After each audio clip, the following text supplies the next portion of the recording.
Ladies and gentlemen, welcome to another episode of the Citizen Representatives Podcast. My name is Tyler. I'm here with the thoughtful agitator, Adam. Adam, how are you doing today? I'm agitating thoughtfully, constantly. I probably How should does one go about do that? come up with a new handle. Oh, I just look for people that I have relationships with and that are around me and just prod, like question things that Needle them? You maybe just go against their, and then I try not to be defensive when they needle me back. But I'm so getting I better. I kind of my wife said that you know, I can receive as good as I give. So I can give a lot of crap, and she says I can take it You're when I pretty get good at it back. So receiving. I took that as a Yeah, compliment, I guess. I'm not sure if I should have or that's not. good. When's your birthday? It's in July. Roughly, roughly, roughly. You're a Yeah. Cancerish. I'm a Libra. The labors of Hercules is, the bull. He has to get the Tyrrhenian. No, not the Tyrrhenian bull. I don't know what it is. He has to get the bull down the hill, right? So he lifts it up by the hind legs, and so the bull can only use its front legs. Gosh, I think it's bull. And so it's like this totally funny vision, and everybody below the hill is laughing at him. And so then he just kind of laughs at himself and wheelbarrows this bull down the hill, and he accomplishes his labor. And the idea is that Libras are supposed to learn to not take themselves so seriously. So that's a theme of my life: not take myself seriously. Well, maybe you can read my horoscope for me. I'm not really up on that. What does a Cancer mean? Are you up on that one or Uh, I don't know. Cancers are super successful. No, I don't know. I honestly, yeah, I don't know tall, a lot dark, and about handsome? horoscopes. I like the labors of Hercules though, as they describe different traits. That's a unique view beyond that goes a little bit beyond the normal, um,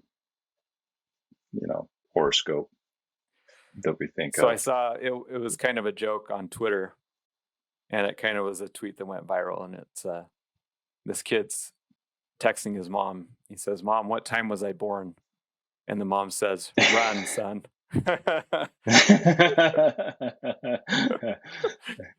Because she can tell, she knows that he needs his time of birth so he can run the clockwork or whatever they do to. So the girl he was dating was into that, so she said run. So Yeah, anyway, run it's from all your fun. horoscope. Well, Yeah. it's all fun. So have you always been athletic? I've always enjoyed sport. I can't say I mean, I matured early in life. I was 6 feet by the time I was 12. I mean, the pictures of me with my friends are hysterical. Like going to the scout jamboree, same age, and they're like below my shoulder, right? And I'm standing there, this scout, Yeah. tall, skinny. So I had some advantage there. Like, I was a center when centers used to be something in basketball. So I had some, and I wasn't, I wasn't, I had some ability. Certainly, I think I held my own in high school sports, so I did okay. But I certainly was never headed to college sports. So I asked that because we're going to show a clip in a minute about someone throwing the ball. Now, I'm not like Mr. Super athlete, but I can throw a ball. At least I think I can. And I've seen you throw a ball. You know, it's not embarrassing. Like, oh yeah, he can throw. So when I Yeah. had children, when my wife and I had children, I made it one of my goals to make sure that my son could throw a ball without embarrassing me. Now, now some kids, it just comes naturally. We had to work at it with my son, but he's eventually gotten to be really good at it, and I think he can throw better than I can. When he throw it, we throw the football, and I mean, it hurts when it's coming back. So, and it's a tight spiral, and it's really good. So, Yeah. you know, there's something to be said about that. So this happened a year ago, and I'm going to try to make this. I'm going to try to weave this into the story. So about a year ago, Dr. Fauci, who we all know and love, he threw out the first pitch in a Washington Nationals game, and I don't know if any of you remember this. You know, it was to me, it would have been embarrassing, but to others, maybe not. So let's just take a look at this really quick.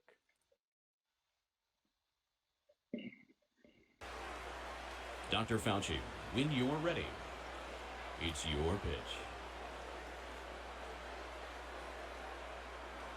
Whoa. Anthony Fauci. Okay. You could have at least bounced it to the plate. That's pretty funny. Okay, so here's Trump throwing the first pitch. I mean, Yeah. I think Trump might have bounced it in, but at least it was straight. Straight, and it was confident. The form was, I mean, he's not a pitcher, but that's not embarrassing. So Sure. Okay, Well, we can't all be ball players, can we? I know we can't all be ball players, but my point is, the point that I'm trying to get at, did he have confidence that he could just go in and do this? I mean, there's a certain effect that is talked about, and I may be reading too much into this, and I may be making too much of this, but it just kind of hit me the other day. I watched this. The video came back up on the feed, and I watched him throw that, and something clicked and said, he really had no idea if he could throw that ball or not. He just assumed that he could. And there's what's called the Dunning-Kruger effect. And the Dunning-Kruger effect is a type of cognitive bias in which people believe that they are smarter and more capable than they really are. Essentially, low ability people do not possess the skills needed to recognize their own incompetence. The combination of poor self-awareness and low cognitive ability leads them to overestimate their own capabilities. So I'm thinking, Fauci he's quote unquote successful. He's a top immunologist in the country, and so he has the confidence going in that he's good at that. Well, why shouldn't he be good at throwing a baseball? And so he goes up and just completely embarrasses himself. Am I off on this, Adam?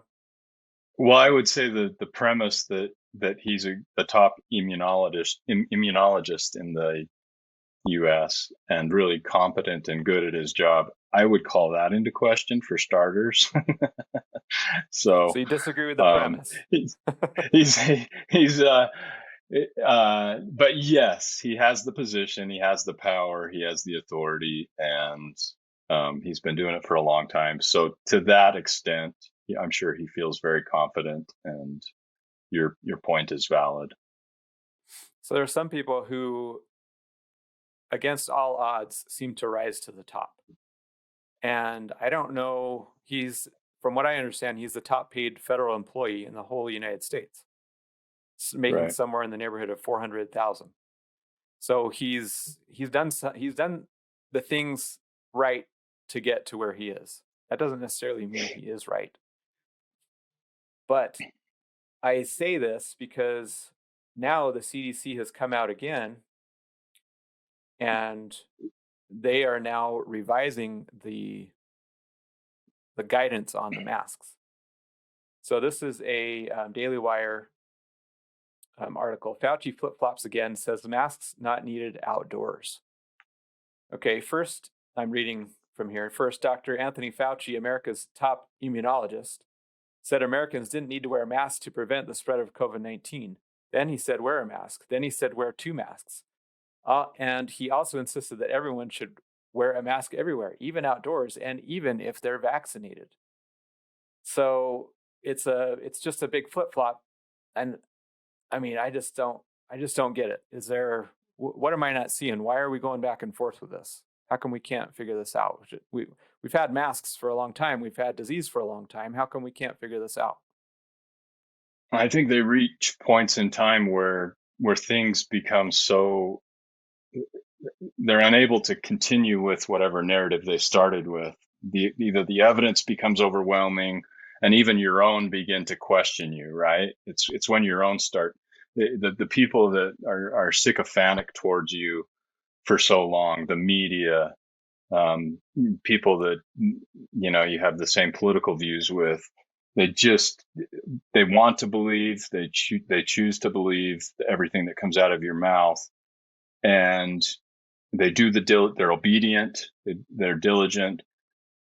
But then a year rolls by, you got the vaccine, which supposedly is gonna help and do something phenomenal, and it presupposes that it actually can eliminate this virus in the majority of the population. So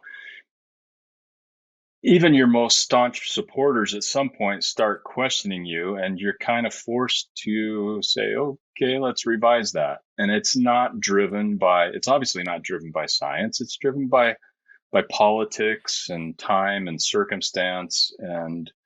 And so, then you lose all credibility, right? Because it's not driven by the science. The science always said that. And the science has been way behind even common sense. Like, I'm out in an open space running up a canyon with nobody around me. Why in the hell would I put on a mask? I mean, it's just idiotic. So Excuse me. It's always been interesting. I remember there was a surfer out in the middle of the ocean in California. You probably remember this. And he was arrested. There were literally people went out on jet skis and swam out and basically, I don't know if he was arrested, but he was prevented from swarmed, prevented from mob doing shamed, what he was doing. shamed. Okay, mob shamed. So vitamin D, has been shown to be one of the most effective preventatives against not only this but against a lot of disease. And so you're outside, the sun not only disinfects the COVID virus within something like 30 seconds, mm-hmm. but you're also getting the vitamin D so that your immune system internally is working. And so the worst guidelines that we've received, to me, have been to avoid the outside and not be in the sun. And that just goes in general. I mean, that's not just having to do with the COVID. So he goes on to say, I mean, if you're a vaccinated person wearing a mask outdoors, I mean, obviously the risk is minuscule. So that's not what they've been saying lately.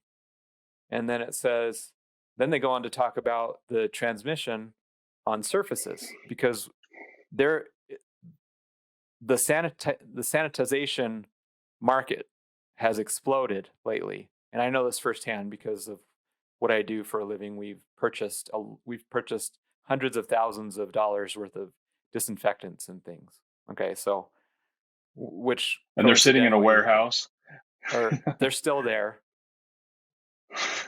Scientists still don't know everything about COVID-19. Just last week, the CDC put out new guidance.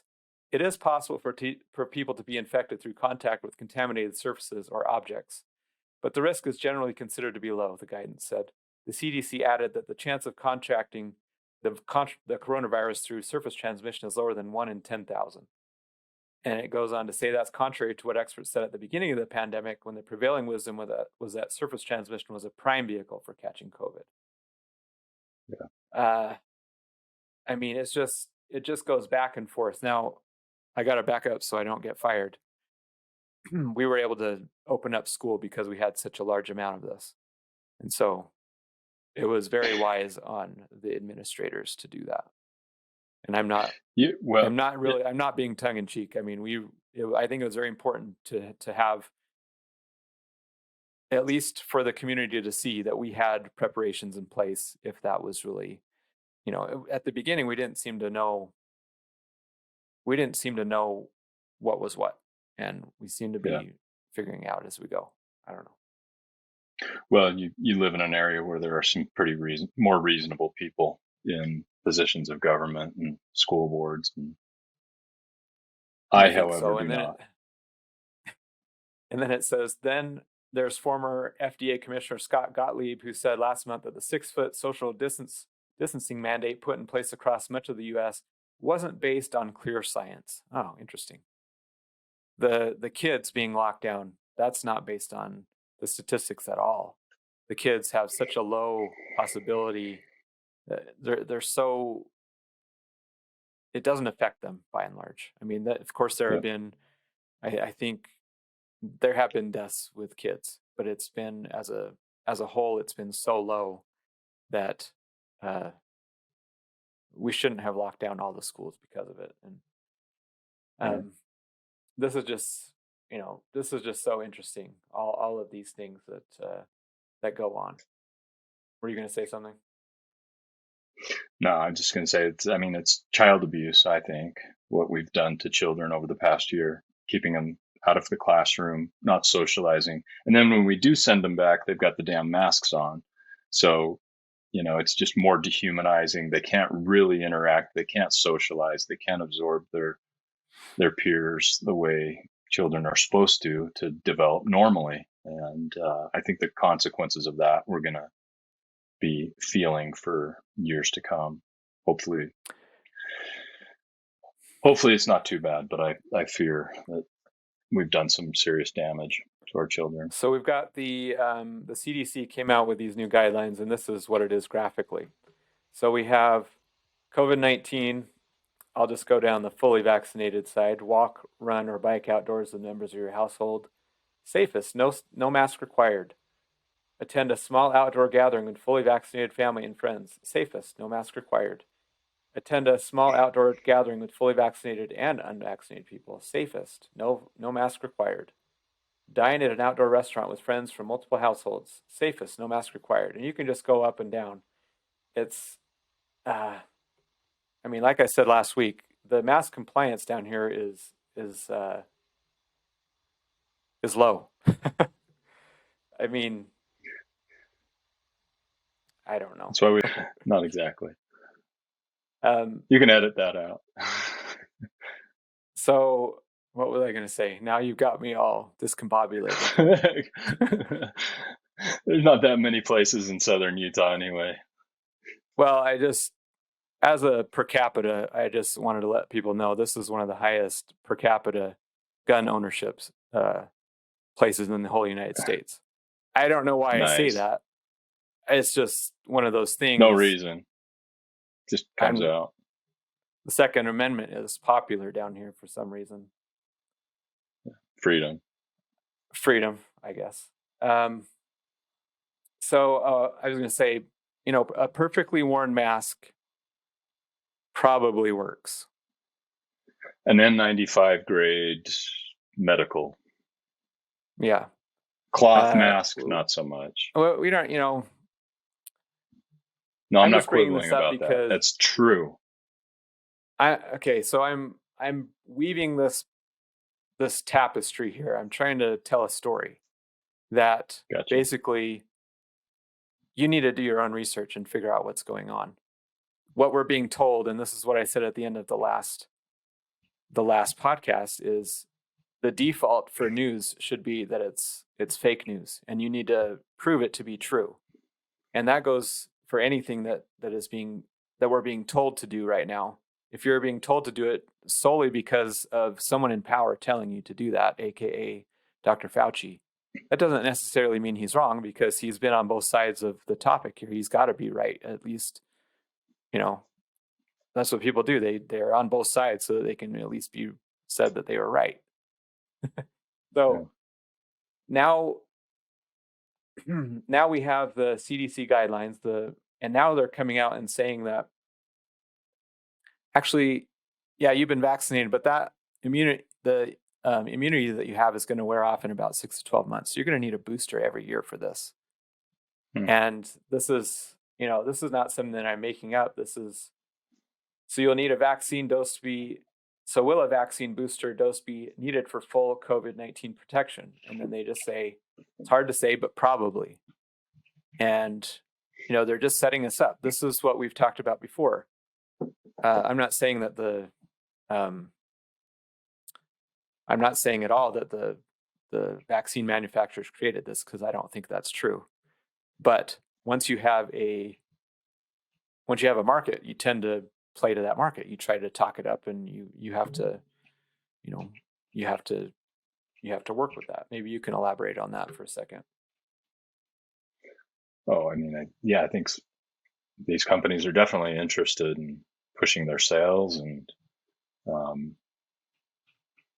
they're not worried about, even though it's an experimental drug, they're not worried about the consequences. I mean, they have immunity for one. They can't be sued for any possible injuries. Nobody's anxious in the medical field to actually monitor the possibility that there is vaccine injury on whatever scale it might be, right? Nobody's tracking that with any sort of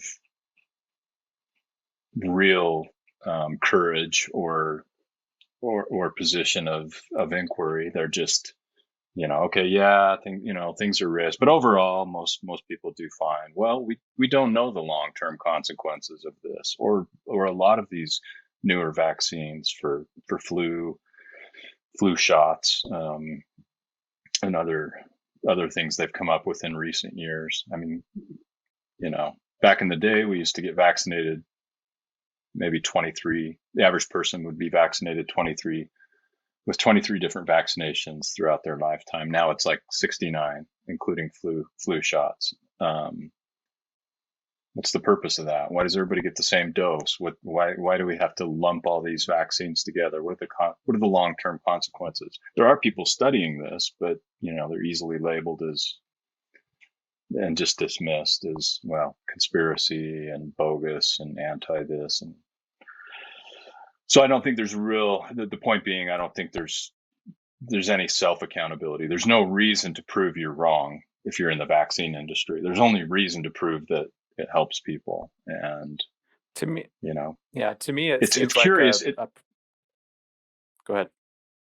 No, I was just going to say, it's curious that the numbers, after we had the surge in the winter, the numbers were already dropping, and then which coincided, roughly with when we started vaccinating. Well, now the vaccine, what was the curve really going to be? Were we going to continue on that downward curve? Would we be on that same curve? Nobody will know now, right? So we really don't know how much help the vaccine has been. Maybe it's helped. I don't know. But these are questions that I think are valid. There are some perverse incentives with the pharmaceutical industry. They have an interest in people being sick, because if they weren't sick, they would not need their drugs.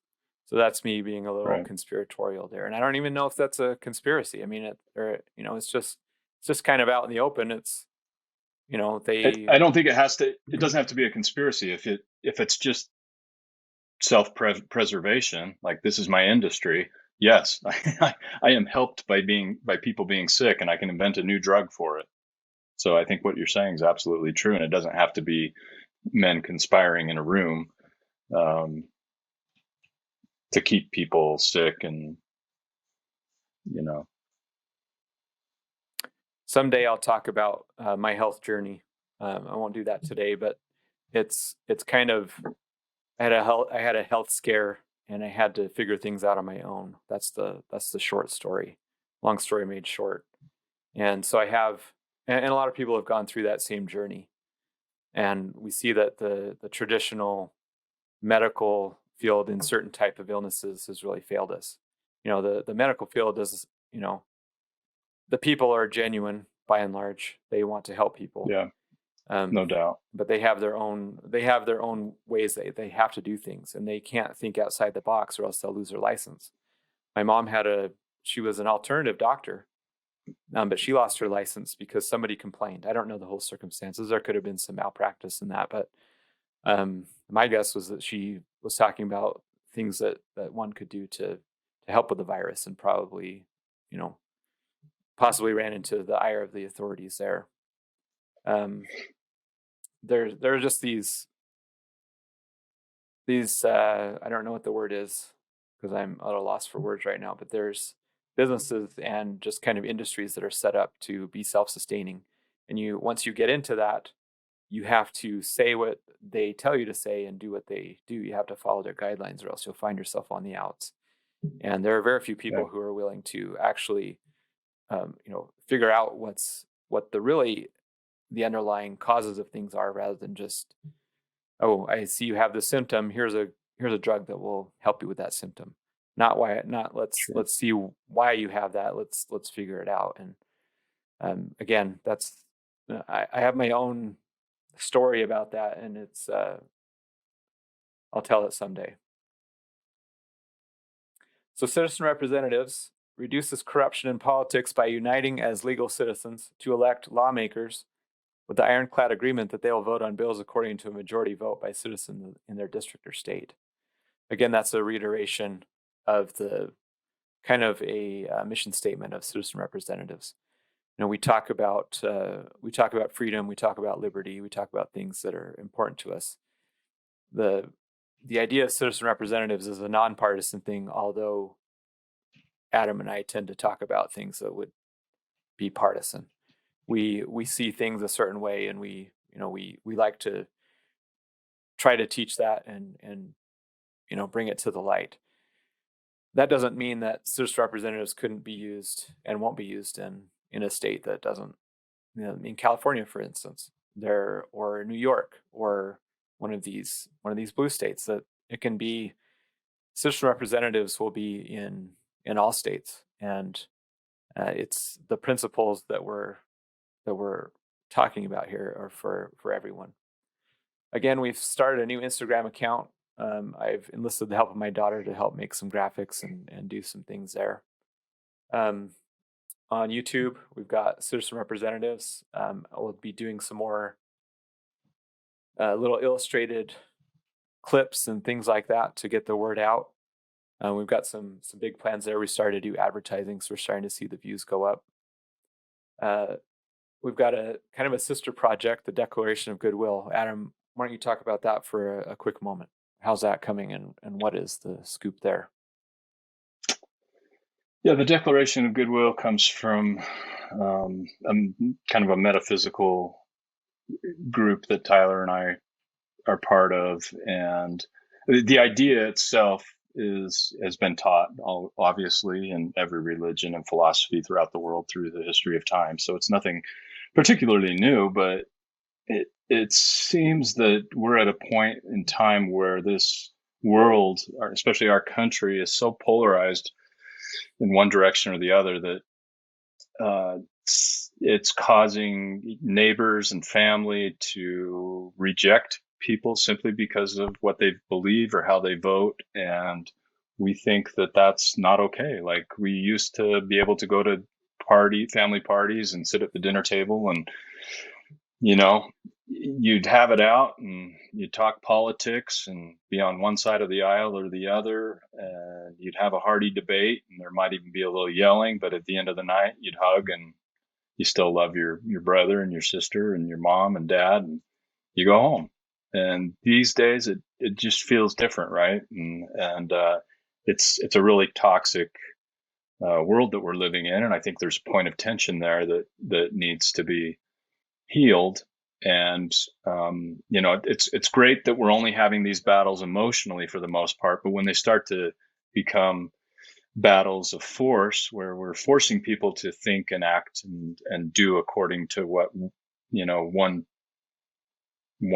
position believes over the other, then that's problematic.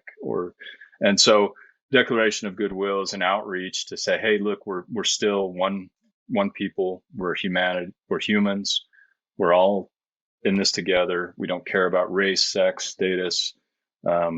We just want people to see the best in each other and give people the benefit of the doubt. We all are making decisions and believing things according to the best of our ability. And even if you don't agree with somebody, please, show civility, show goodwill, don't reject people out of hand. So that's what Project Goodwill's about. So I don't remember, maybe it was different in your family. Growing up, we never talked about politics. And so, Oh, really? no, we would go, I mean, it's been kind of weird seeing some of my extended family and even, immediate family talking about things. I'm like, where did you come up with that? It's just contra to, kind of some of the base principles that I've been taught and believe. And so it's been a little weird seeing that with some of the people. And so I've had some uncomfortable conversations with people, some of my cousins and things, and some of my wife's extended family. And, I would hope that, we could get together and have a root beer afterward. And, if we saw each other again, right. I don't know that can be the case with some of them. I mean, I'm for it. I don't know if it can be that way. And, I don't know what the cause of all this is.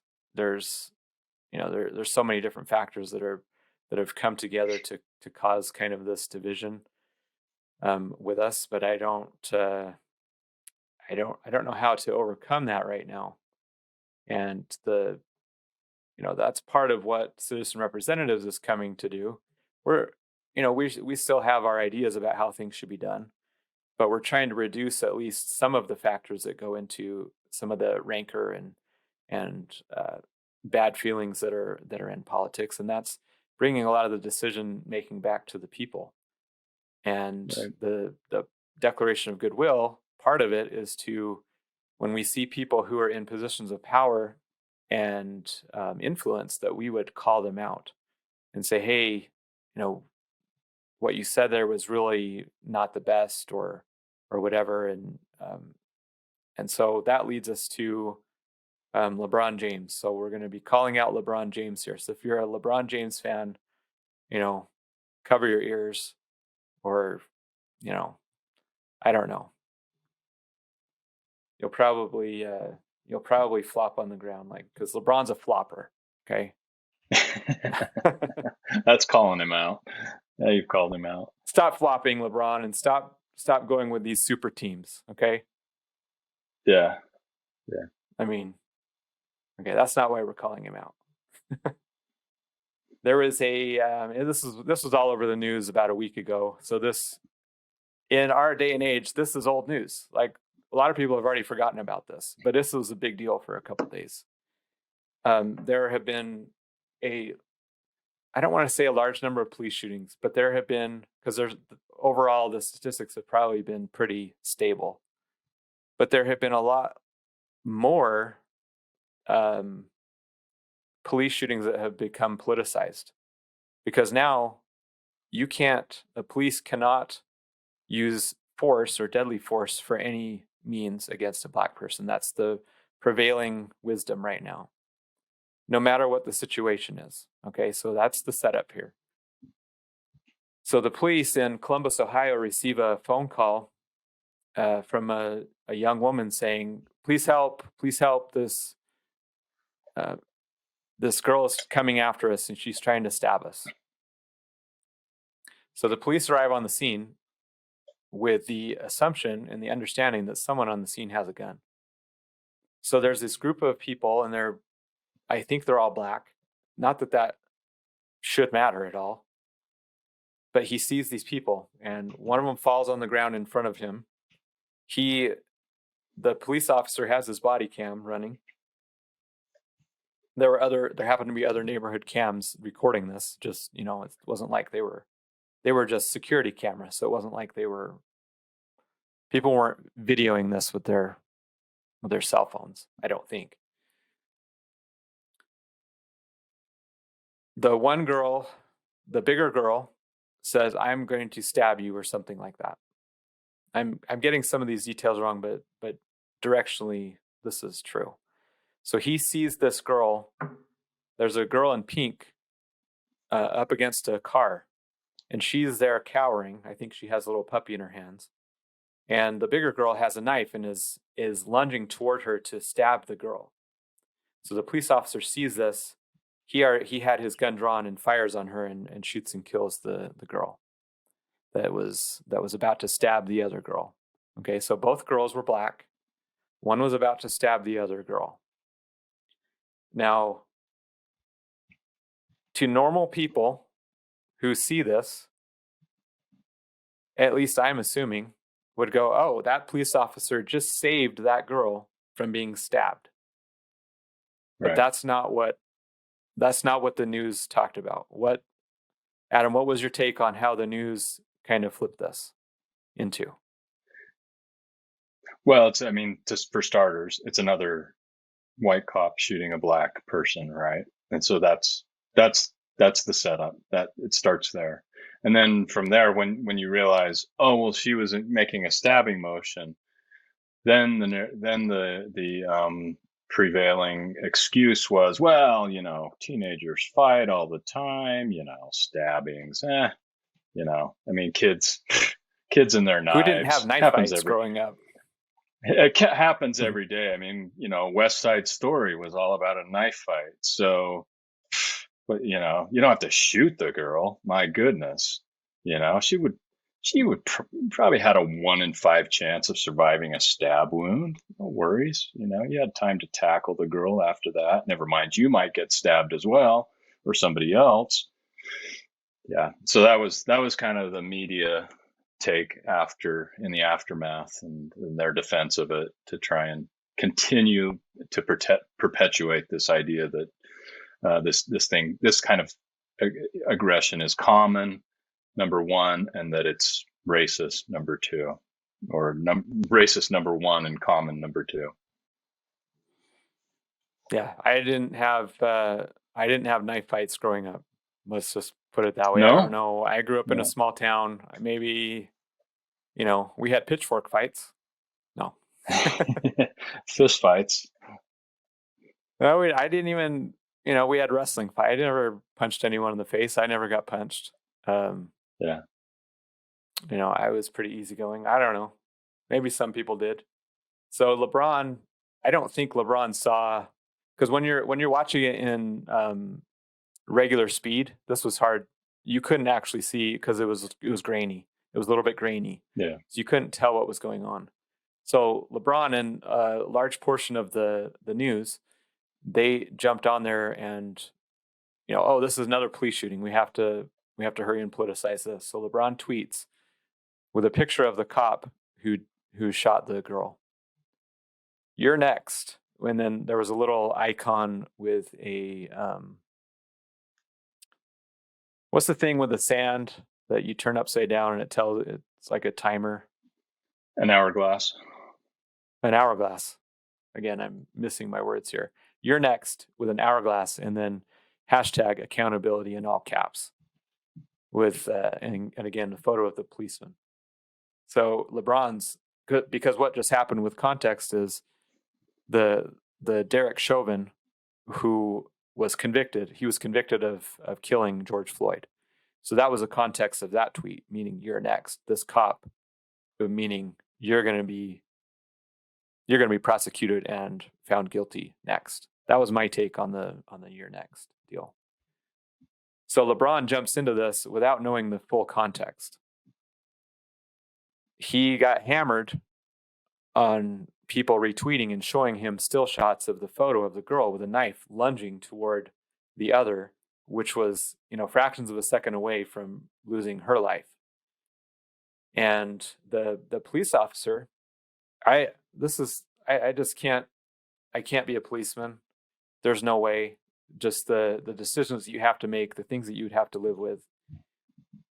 So not only let's just say in normal circumstances, quote unquote normal circumstances, you go through this and you have to decide, okay, I'm about to shoot someone. Now he's killed a girl and he has to live with that for the rest of his life, whether or not he made the right decision or not. Okay, so that's like the baseline. And now every police shooting has been politicized unless the person who is being shot is white. Then you never hear about that in the news. Right. But if it's a white on black shooting, then your name is going to be held. It's going to be on CNN that night.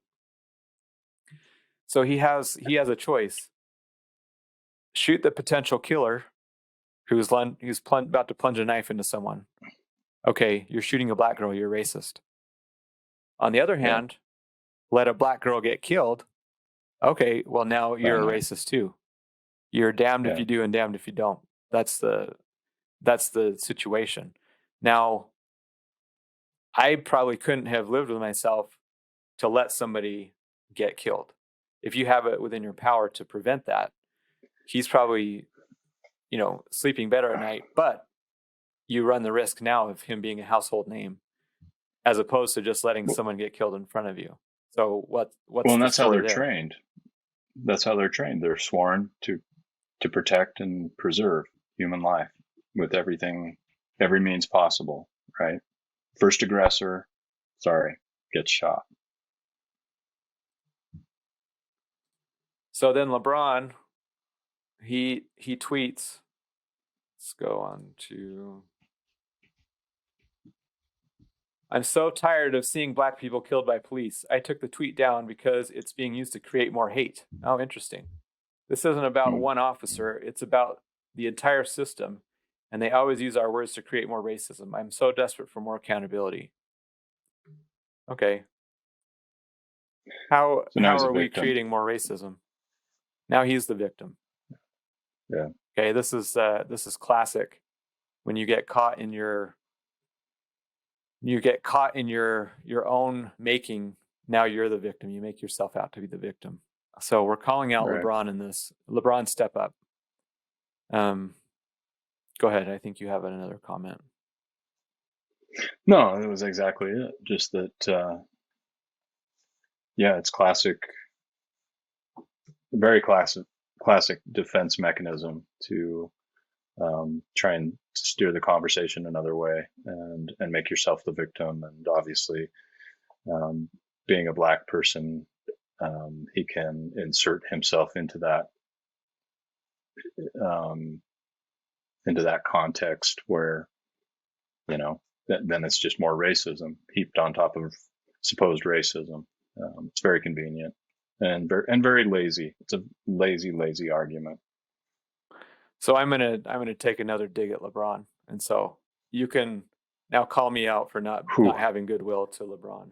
LeBron's trying to make himself out as the greatest of all time. He's in competition with Michael Jordan, and my dig at LeBron is you can't be the greatest of all time if your ratings are half of what Jordan's were. They're actually quite a bit. I think probably way less than that. But NBA ratings decline points to broader trouble in TV watching. Okay, this news article is making excuses. This is from last year's finals. The NBA, which concluded Sunday with LA Lakers' victory over the Miami Heat, averaged 7.5 million viewers on ABC over the last 6 games, a 51% decline from the same event last year. Okay, you can't be the greatest of all time and preside over a humongous drop in ratings. I don't care what's going on in the world. You can't be the greatest of all time and have that happen. Yeah, I think there seems to be this this desire to be what the previous generation was, the Jackie Robinsons, the Martin Luther Kings, the people that spoke out and truly were involved in real racist situations in a racist society, and who spoke out anyway, risked their lives for those causes. And for athletes or politicians, people of influence today, trying to insert themselves into that past, I think does a disservice to that past, because we have come a long way, and it doesn't. People watch the NBA because it's exciting, and I think there's a huge population that celebrates what people of color have overcome in all segments of society, whether it's sports, entertainment, politics. I mean, we've had a black president. We now have a black vice president.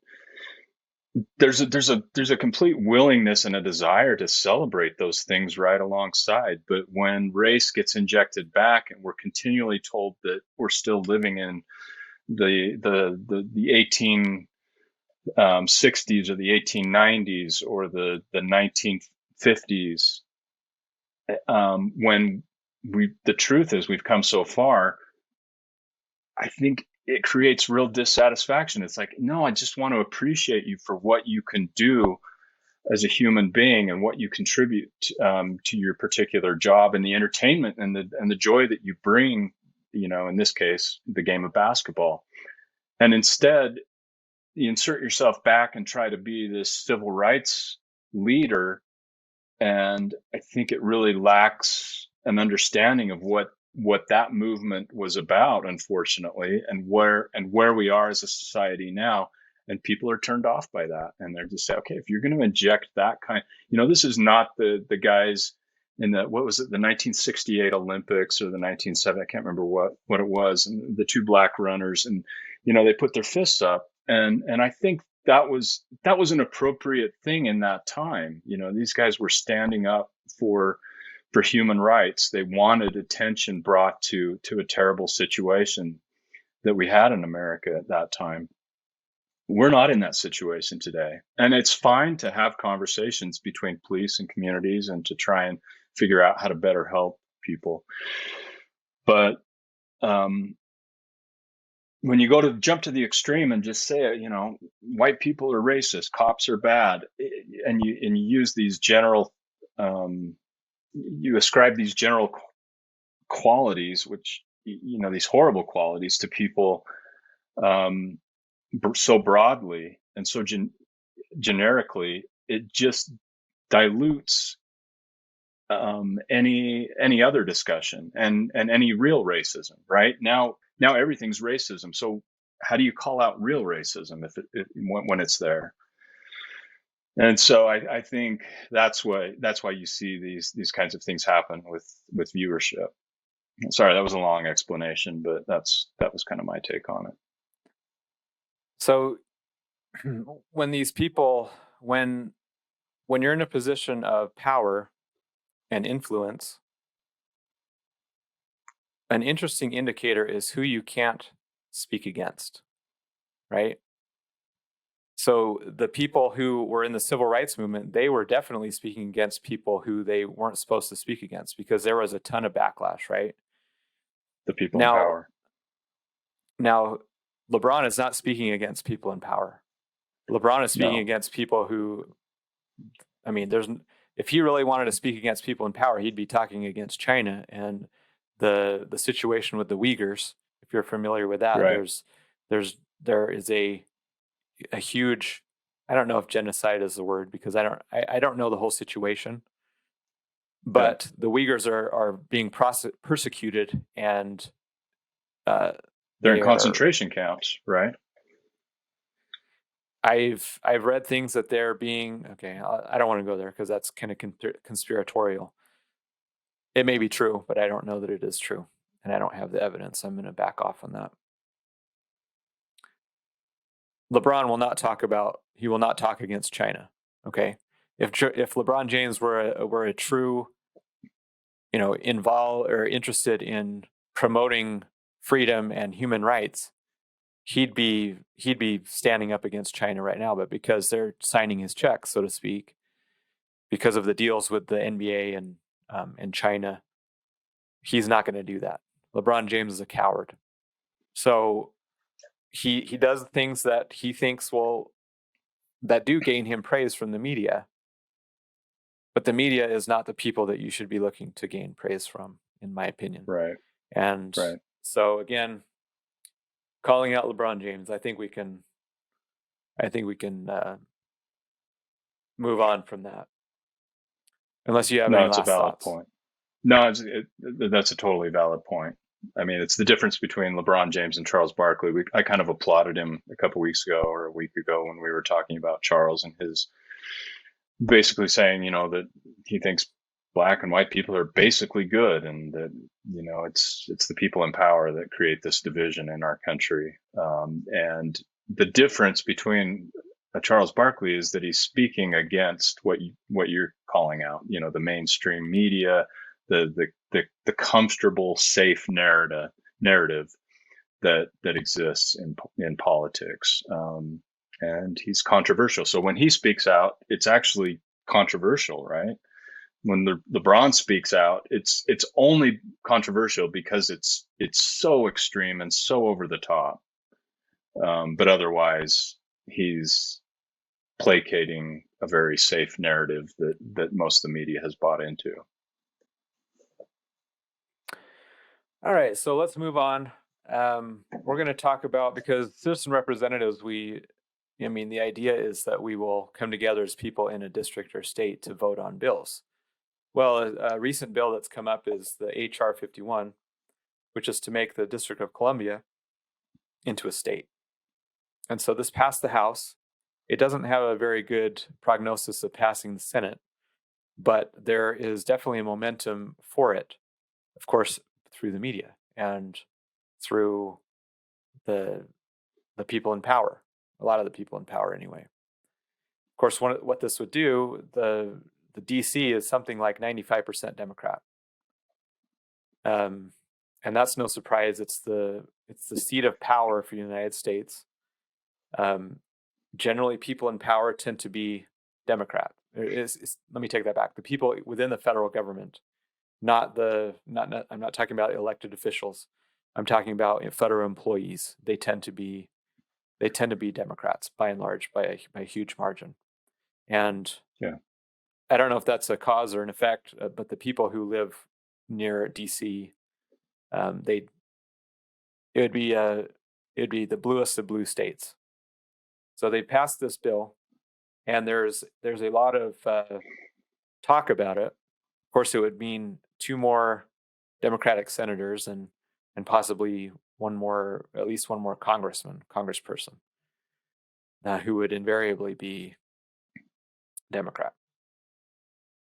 So, of course, Republicans are talking out about this. They're speaking out about it.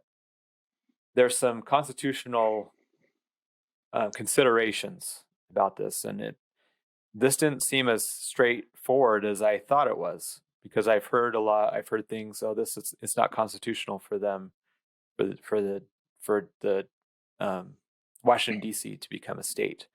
But the way that they're trying to do this is in the Constitution.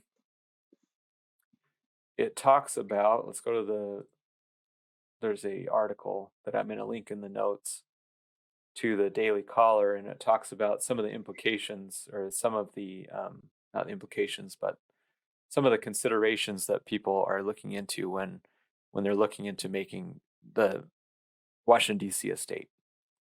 And so in the Constitution, there's the federal enclave clause. It says to exercise exclusive legislation in all cases whatsoever over such district not exceeding 10 miles square, as may by secession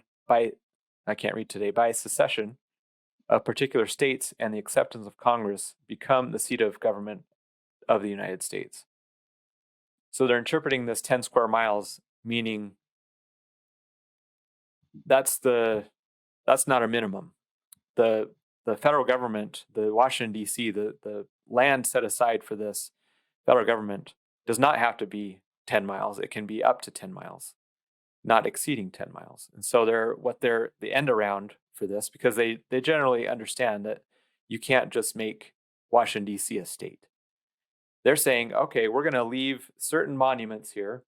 So it said instead it would separate the National Mall, the Capitol, White House, and other federal buildings from the rest of the district to form a smaller federal capital, while making the remaining neighborhoods within D.C. a state. So they're saying, okay, we're going to separate it.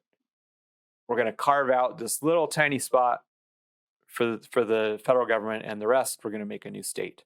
So that's their end around this particular constitutional barrier. There are some other considerations that I really don't understand, to tell you the truth. But that's not really, that's not where, it doesn't really matter to me. I mean, it matters, but I don't know. What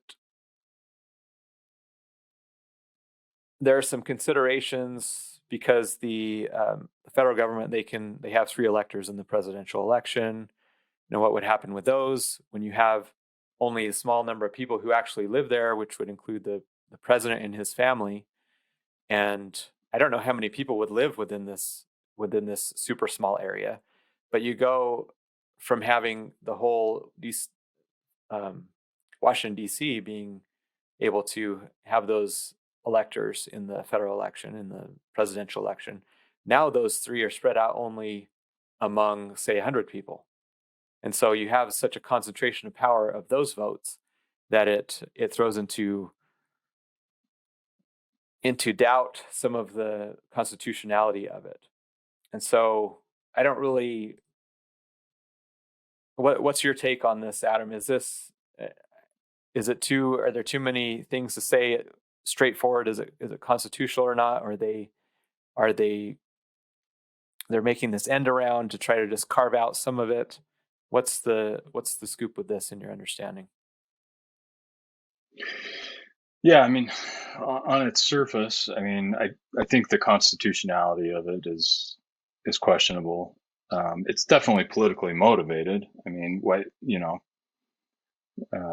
you certainly don't have bipartisan support for this because it's going to be, you're going to get 2 senators and 1 congressperson that are voting one way every time without question. So,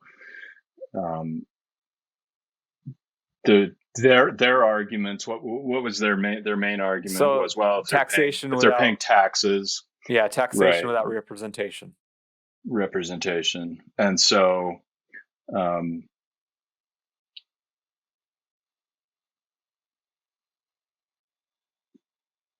don't know, is there a possibility? Yeah. Is there a possibility? But people know that living there, right? This is the way it's always been. This is the way it was set up. And for that reason, it's the political seat of the central government, and people come and work there because they know, they're for whatever reason, and so they know that beforehand, and they can go live anywhere in the country, and if they're concerned about that representation, this is the way it was set up. So why are we changing that?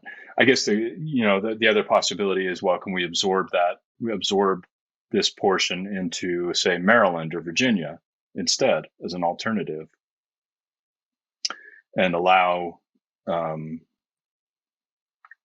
then they have representation within those states. And I think the argument would be no. I mean, don't Maryland and Virginia typically vote Democrat? And so they would just be absorbed into that population, but it wouldn't give you additional seats of power in Congress. And so it would defeat their ultimate goal, which is to attain additional seats of power in Congress so that they can tilt the balance of power. It just seems like changing the rules of the game as you go. I mean, of course you can. There are provisions in the Constitution to admit states. Of course, we've done that. We've done that within the last 100 years. Right. Nobody's arguing that. And because the Washington D.C. wasn't a federal territory, then parts of the Constitution didn't apply to that also. So there are a bunch of weird things going on, but it's just a power play. It's a power grab. And it's blatantly partisan. And so I'm of the opinion that people living there know what they're getting. They get enough with the Washington D.C. mayor and the politics of D.C. as it is, not the federal politics, but the local politics. They're getting what they would vote for anyway, which is a lot of crime and poverty. So that's cynical, Tyler. That's so cynical. Certain pockets of it. I mean, it's not. I don't know. No, is it cynical? Yeah. In essence, yeah. That's the consequence. So then we move on to court packing. So again, this is a power play. Biden in the in the election, during the election, he said, "Oh, I'm not for packing the court." And I don't know why this always comes up. Why? Yeah. So the term has a certain connotation and a certain meaning. By and large, the meaning of court packing has been to add seats to the Supreme Court or to possibly other courts. I don't know, but generally we're speaking about the Supreme Court right now. So adding seats. Now, the news has portrayed the Republicans as court packing because they filled some empty seats. Now, of course, it was politicized, and I can see why people would be upset about it. At the end of Obama's term, Justice Scalia was assassinated. I mean, he was found dead. We don't know. I'm joking. Okay, I don't have any evidence. That's a joke. But they didn't do an autopsy. Okay, that was fishy to me. They buried him as soon as they could. It was fishy. There were some very, very fishy circumstances. Okay, very weird. Yep. I don't have any evidence of an assassination. Okay. I'm being silly, but there's only a few months left in Obama's term. Let's get this guy out of here. Okay, I don't know. He's super articulate. He was super smart. Super smart. You say articulate, I say smart, so we can see who the more knowledgeable, articulate one is here. Yeah, for sure. So the Republicans had control of the Senate at that time. I don't know what the ratio was of Republicans to Democrat, but they had a majority. And Mitch McConnell was the Senate Majority Leader at the time. And so what he said was, basically, we're not gonna fill this seat in an election year. And it was based on some. So this is the rule. I don't think it was a binding rule, but it was just kind of a rule of thumb that they had that, okay, in an election year, if a seat comes up, we're not going to fill it. What they did was, in essence, make it they made the 2016 election about the Supreme Court. They said, okay, whoever wins that, if Hillary wins, we'll bring her candidate. We'll bring her nomination up for a vote. If Trump does, we'll do the same. Tyler, isn't the caveat to that it depends on what Senate is in power, right? It was some sort of convoluted rule. I don't like I said, I don't even know if that it was a rule, but it was what the point that I'm getting at was it was well within the Republicans' right to not bring a vote. They don't have to. Well, and they were the party in power, because obviously if the Democrats had been in power, they would have brought the vote, and they would have. Yeah. And so I think the caveat to that is which party's in power. And then, yeah, go ahead. So they abstain from voting. They don't even bring, it was Merrick Garland, who's now the Attorney General, I believe. A disaster, by the way. I'm just throwing that out there. Trump wins. Trump nominates Neil Gorsuch, who is approved and is now on the Supreme Court. So the news makes that out to the Republicans are packing the court. Well, now the Democrats, we're going to pack the court too because the Republicans did it. Well, it's a completely different set of circumstances. The Republicans filled a vacant seat. They abstained from voting on that seat, which was within their constitutional power to do so. They were not, nominating. Trump did not nominate extra people to seats. There were 9 seats. Scalia died. Gorsuch was replaced. Another justice retired. I don't remember who that was. Was it Stevens? I don't remember. It sounds right. Or Stevens or Kennedy. Breyer. I don't know. Yeah. Shows you how much I know. Kavanaugh was They were he was run through the ringer. He was accused of gang rape without evidence, and then they got mad at him for defending himself. And then Ruth Bader Ginsburg passed away, and Trump was still president with a majority, so they rushed through Amy Coney Barrett. So they take that to be court packing, right.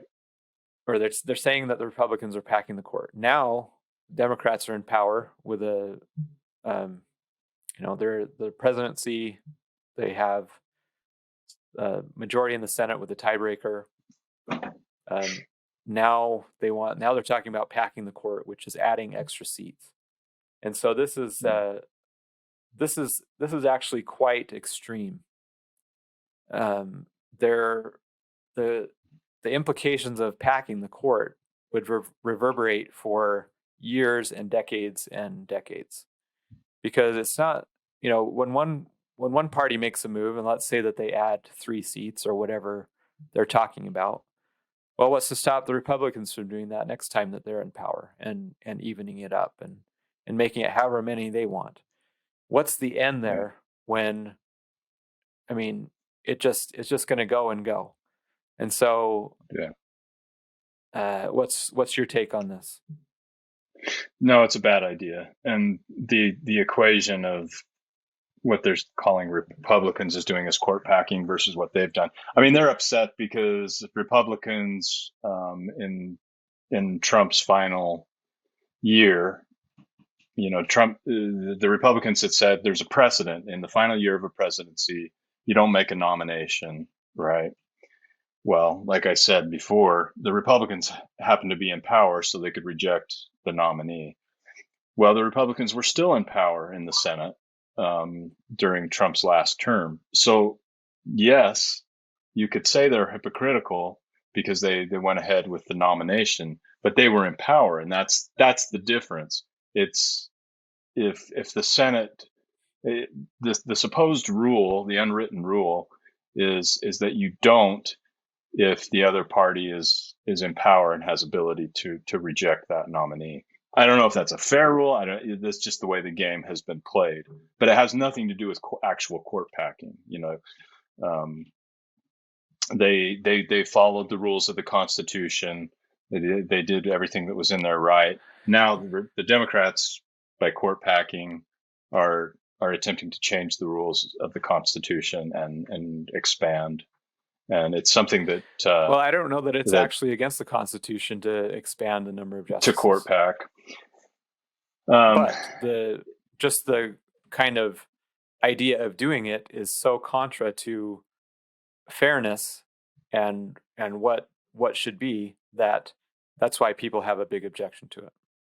Well, it expands the judicial in a way that dilutes its actual power, and if like you say, if the Democrats do this time, are the Republicans going to come back, and if and when they have power, are they going to try and court the pack in their favor? And it just becomes a tit for tat, and you just keep diluting the court and diluting its power and its precedent, and you've basically, at some point, it would seem you kind of eliminate a check and balance in the government.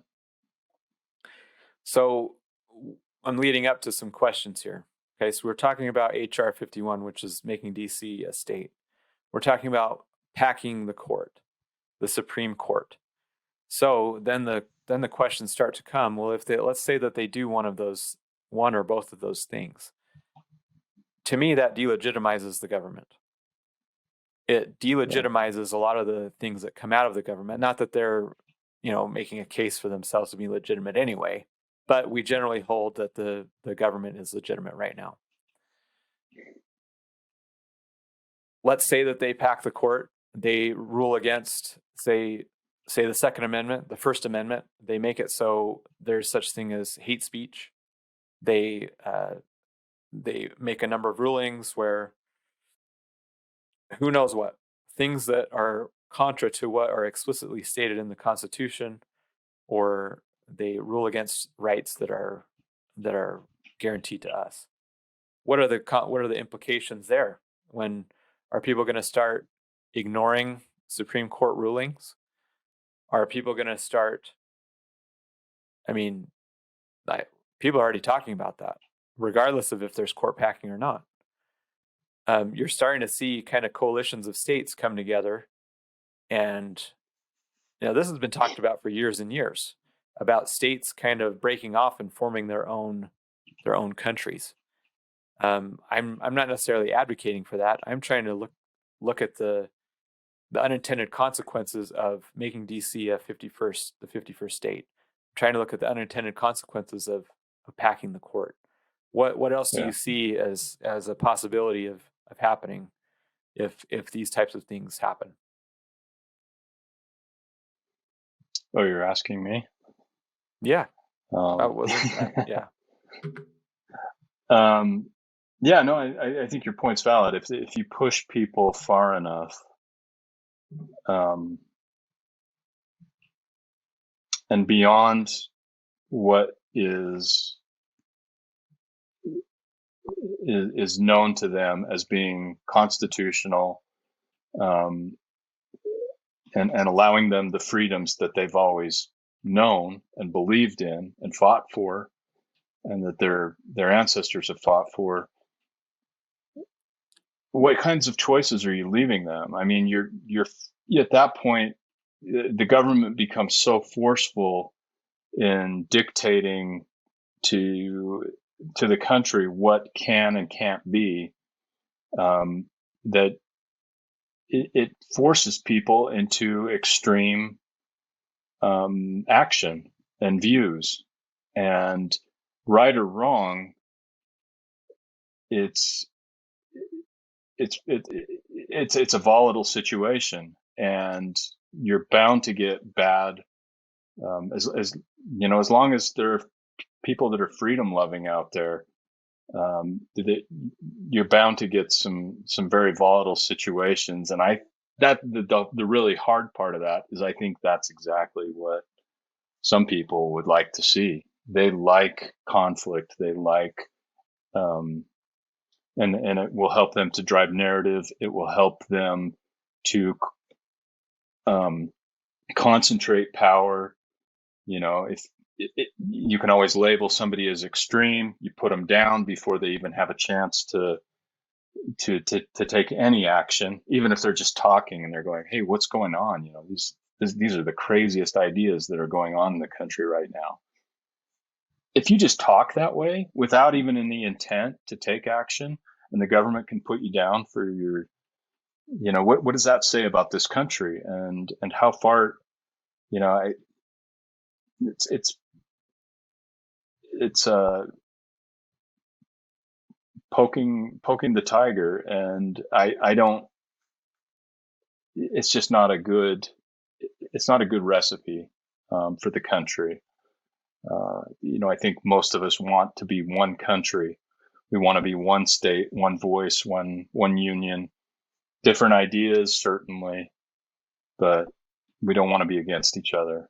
And when the people in power become too authoritative and forceful, it makes people very wary and nervous, and that's not a good situation for the country as a whole. So, I mean, I'm optimistic on one hand because I see things happening that are positive.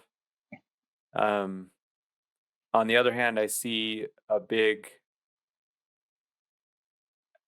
gigantic problem that's arisen because we haven't followed the Constitution. I'm referring right now to the Constitution doesn't generally allow the redistribution of wealth. And now, because people are so, dependent on the government for their income, many people, they're going to go along with anything that the government says. Oh, you're against that? Well, we've got your Social Security here, and we're gonna put a hold on that. I don't think that they've done that. I'm projecting out possible futures here. Because people are held captive by this money that they're receiving, so to speak, they will do anything that they need to do to keep that faucet flowing. And that's a terrible thing. You look at the federal debt right now. It's what is it, 28 trillion, 29 trillion, some huge trillion. It's over 30, isn't it? I don't know. It's really big. I just look at the Bitcoin price, so that's what I follow.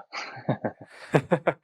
So I'm looking at it. On the one hand, we have this giant, it's a debt balloon that's going to blow sooner or later.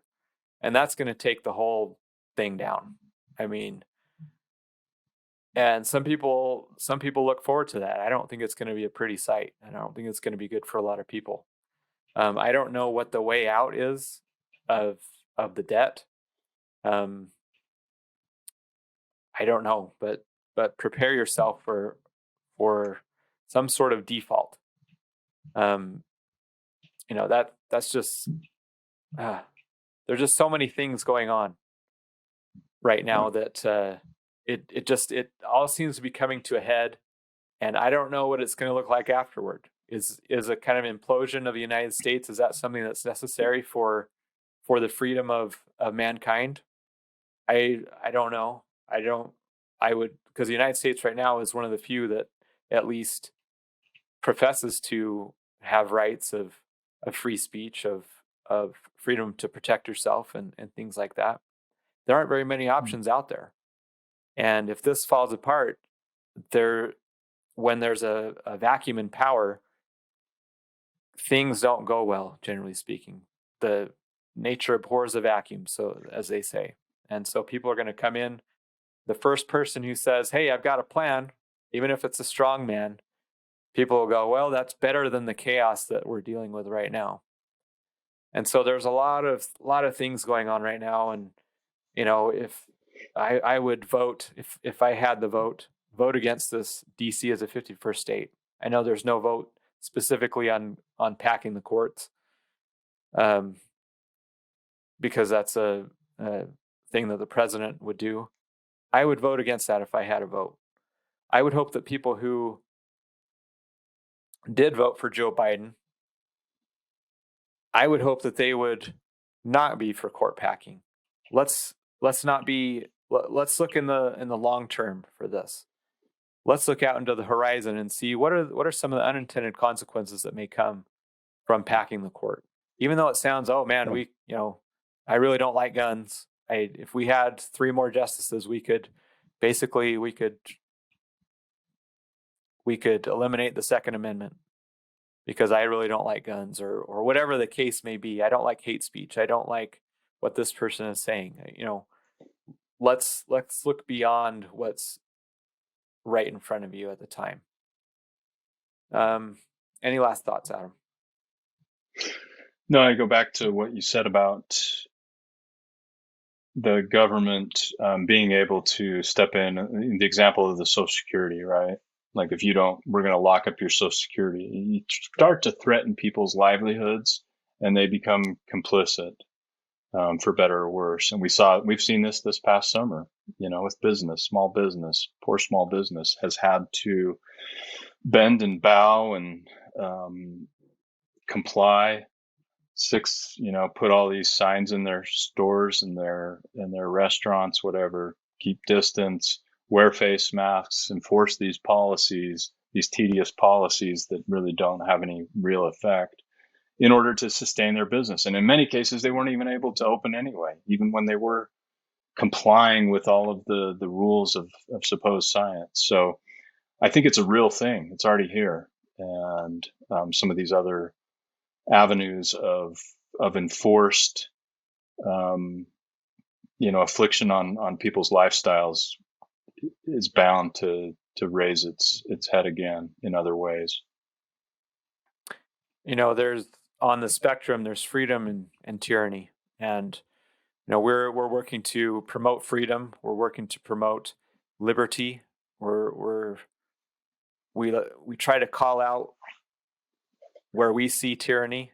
What the news says is tyranny is not always what is actual tyranny. People, a populist movement of people deciding what they would like. That's not. Donald Trump was portrayed as a fascist. Well, let's look at some of the policies and things that are going on right now.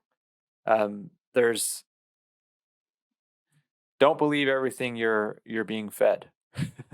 Let's have an open mind. Let's I don't know. Question everything. Question us. Question everything. Question us. I mean, question Tyler. We try to question Tyler and Adam. We try to bring forth what we know or think to be true anyway, and we're not always right. If we're wrong on something, call us out, because I've said this before. I don't like to be wrong, especially publicly. If I'm wrong about something, then let me know. And anyway, so that's pretty much it for this podcast. We really appreciate you, Adam, being here. Citizen Representative Podcast available on Apple Podcasts, Spotify, Google Podcasts, Podcast Addict, which is the app that I use. We're available on Facebook. We're available on YouTube. Please like the page, share the page, rate us on those iPod things. I'm so technologically savvy. Rate us on Apple Podcasts, and we'd really appreciate it. And again, thank you for your time, and we'll catch you next time.